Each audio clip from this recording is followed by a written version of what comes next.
السلام عليكم ورحمة الله وبركاته. اللهم صل وسلم وبارك على سيدنا محمد عليه أفضل الصلاة والسلام. وصفتنا النهاردة هنعمل مع بعض السمك السهلية، صينية سهلية بطريقة بسيطة وتتبيلة بسيطة وسريعة. دي كمية السمك بتاعنا، أنا غسلاها بالليمون يا جماعة عشان مش عايزة تبقى لي زفارة، مش خل، ليمون. أول خطوة نعملها مع بعض إيه؟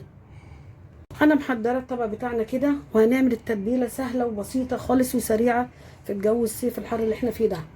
اول حاجه هحط كده كميه هريسه فلفل، كميه محترمه. الهريسه دي انا عاملاها يا جماعه مفيش اسهل من كده، كميه كده حلوه كويسه. دي اول خطوه.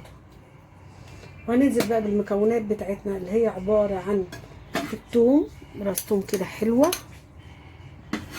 شويه شبت مقطعين، شبت بيدي ريحه حلوه قوي.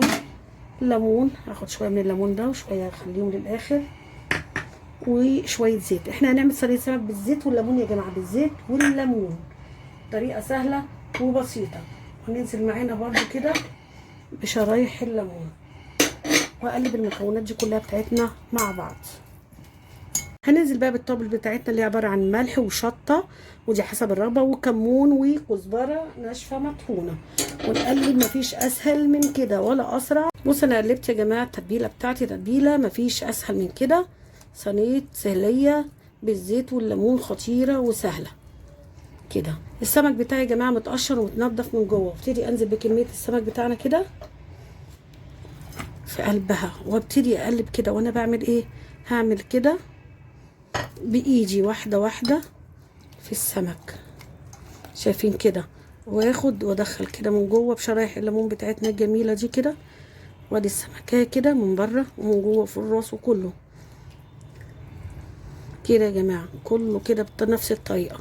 هو متنضف من بره ومن جوه، عايزين تسيبوه مقفول براحتكم، ومتقشر.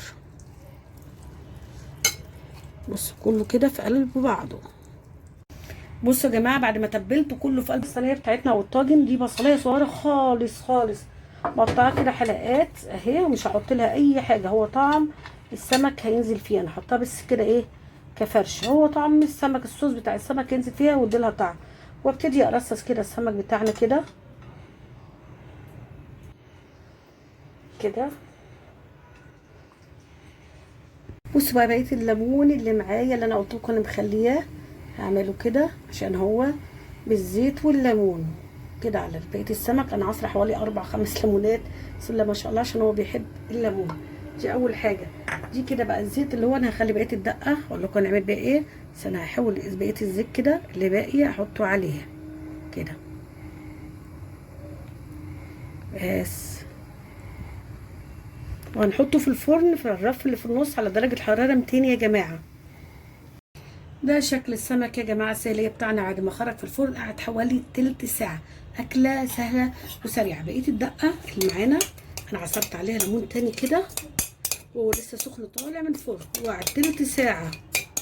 وراح نازله بقى كده هو سخن كده الدقه دي بتاعتنا عليه، على سمكيه سمكيه كده.